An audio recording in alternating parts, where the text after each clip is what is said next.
Renata, você já fez alguma leitura em que a previsão da pessoa era perder a vida? Já. Fiz. Eu tenho um consulente, ele passa comigo uma vez por ano somente para falar sobre a empresa dele. E nós fazemos uma análise de toda a estrutura empresarial. Então, é uma consulta totalmente business. Só que durante o atendimento, ele me questionou sobre saúde. E ali, para mim, saiu um ciclo de morte. Como é um consulente que passa comigo há muito tempo, falei para ele, olha, eu vejo uma energia de mudanças de ciclos, que está muito associado com vida. Tem alguém com problema de saúde na sua família? Tem alguém com alguma questão? Porque você, eu sei que está bem. Tem alguém com alguma questão? E falou, não tem. Tá bom, falei, então tá tudo certo. Depois de uns 4, 5 dias ele me falou, Renato, você não vai acreditar, meu cunhado, que era muito próximo, acabou de falecer.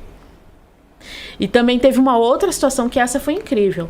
A moça me ligou porque existem consulentes que te testam. Então eles vêm para a consulta e não querem falar. Eu tenho um método de leitura que a minha leitura geral, a pessoa ela não me fala nada da vida dela. Essa primeira leitura eu vou ler sem que ela me fale nada. Eu vou ler simplesmente trazer o que as cartas dizem.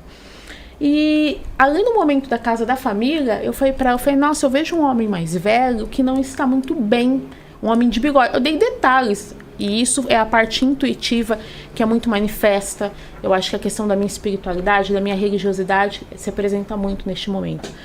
E aí eu falei, um homem assim, mais velho, com barba e tudo mais. A mulher desatou a chorar, acabou com a minha consulta, entre aspas, né? Porque ela se sentiu emocionada que o pai dela estava internado na UTI com Covid. Foi toda aquela descrição. Então sim, só que quando se trata de morte, aparece sim morte, mas eu tenho muita cautela para falar, até mesmo com quem se fala. Porque se é um consulente, e é por isso que eu acho importante você ter algum conhecimento de alguma ferramenta como a psicanálise. Se é um consulente que ele não tem um preparo emocional para lidar com algumas notícias, e dar na cara dele assim, pode né? falar. Você não pode falar. Uma vez eu participei de um evento numa feira.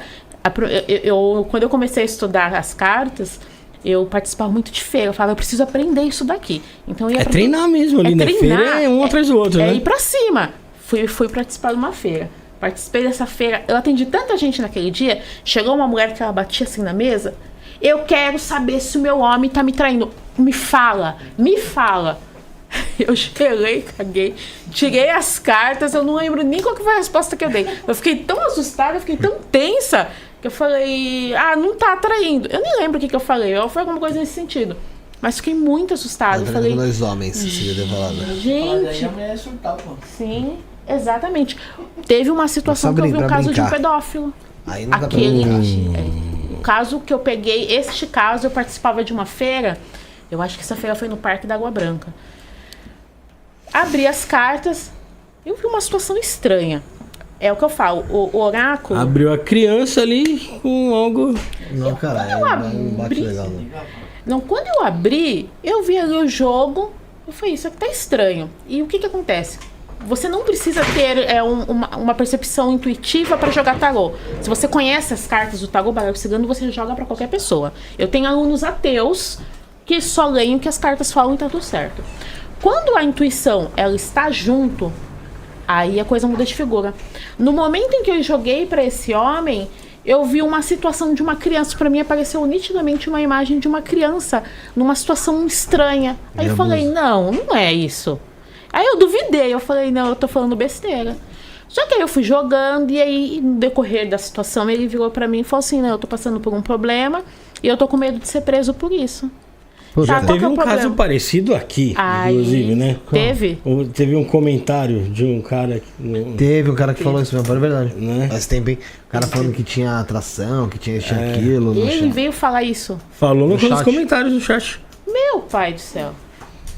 Que é o seguinte, né? Eu não consigo entender isso como um problema espiritual, não, cara. De verdade. Sim. Tem gente que vai falar que é doença, o cara quem fala que é doença, então, leva esse doente pra casa, passa medicamento nele, sabe? Faz carinho. Tem uns caras desses, o grande problema desse lance da doença é que tem muitos caras desses que eles nunca chegaram a fazer o ato. Então, Sim. Mas ele tem essa merda na cabeça dele, igual psicopata. Mas aí vamos pensar comigo, vamos fazer uma. Como é que você vai fazer? Assim, mas punir o cara vamos lá. antes dele... Você sabe que tem. É uma merda. Você sabe que tem 20 caras com puta potencial pra se tornarem o novo Adolf Hitler.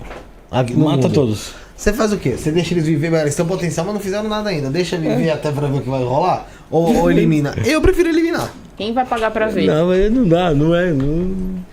Existem situações que são complicadas. E este caso foi um caso que eu peguei.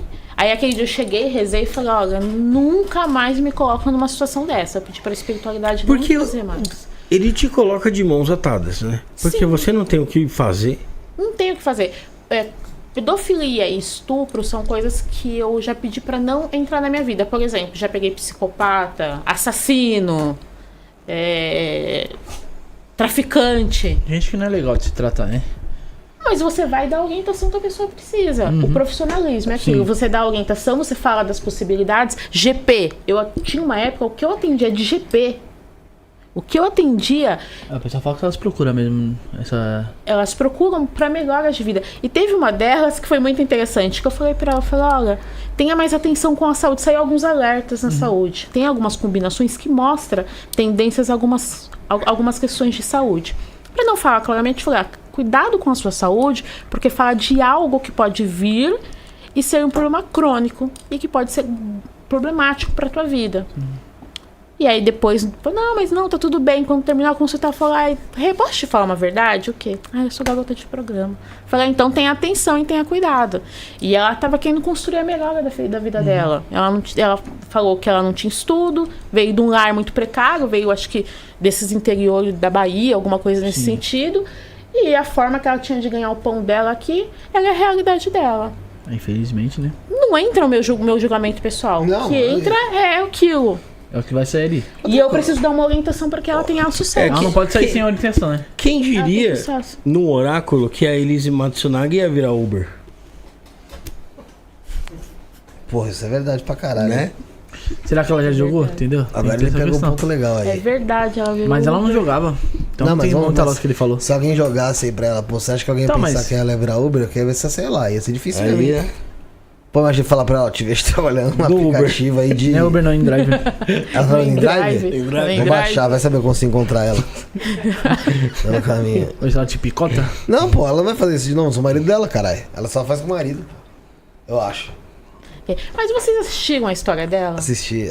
Aquela mandou Aquela fazer? do Eu me Netflix? comovi, eu acho que ela é É, inocente. Foi a defesa dela que roteirizou tudo. Eu acho que ela é inocente, eu acho, pela Netflix. Porque assim, eu acho que ela é um assassino. É o que eu falo, nada justifica. Eu acho que nada justifica um assassinato ou algo nesse sentido. Tem então Luna, Mas né, sempre Rafael? existe gatilhos para algumas coisas. Por exemplo, tem um médico, aquele médico que colocou a moça no porta-mala. O Fará, Jorge Fará. Ah, nós entrevistamos. Eu acho que é. Minha mãe trabalhou com ele. É isso? Eu era criança. Pensa num homem doce. Não, ele saiu da cadeia porque ele foi diagnosticado Lolé, como desbilolou das biloló. ideias. E ele foi estudar na USP, né? E aí os cara zoavam Ele é de ele lá peixinho, cara, não gosta. quando no bandejão da USP lá, quando tinha picadinho, ele sempre tava na fila. Vai saber qual foi Era- o gatilho que esse homem teve para fazer alguma Mas a coisa. gente entrevistou aqui, ó, o Ulisses Campbell, que fez um trabalho muito grande em cima deles em Matsunaga, em relação à história toda do caso. Esse do Fará, Jorge Fará, a gente entrevistou a Escritora. Patrícia Hargraves, que foi a... Ela escreveu um Eu livro nunca sobre ele lembro do também. sobrenome. Sério. Parabéns, E poxa, são casos realmente assim, você não tem uma noção de que isso vai acontecer. Exato. Mas se você falar que a pessoa é totalmente boa das ideias... Não, daí não, você já não viu. é. já tava- Não é. Não, pontos que você já... vê, Não é. o cara colocou silicone no peito, né? Andava tipo vestido de homem misturado com mulher. Ele se Ele identificava, ficou... né, assim, vestido. Antes de Ele morrer, ficou- né? O Fará Jorge Fará. Tipo, ele depois de morrer ficou- não tinha como ele colocar é. mesmo. Então, às vezes, ficou a pessoa malucão, já tipo tem assim. ali, ó, É. um desequilíbrio interno que você fala, não tem. Mas às vezes tem coisas que já vêm de lá de trás. Então são situações. E Era lá em Santana, né? Santana. Alfredo Pujol. Quem fala que aquele homem que ia cometer um crime desse? E vai saber, porque às vezes tem situações que pessoas tiram a gente do sério. Já teve algum momento que você saiu do sério e você fala, tá que pariu, eu vou matar essa pessoa? Porque tem Eu já. momentos que Todo dia. testam.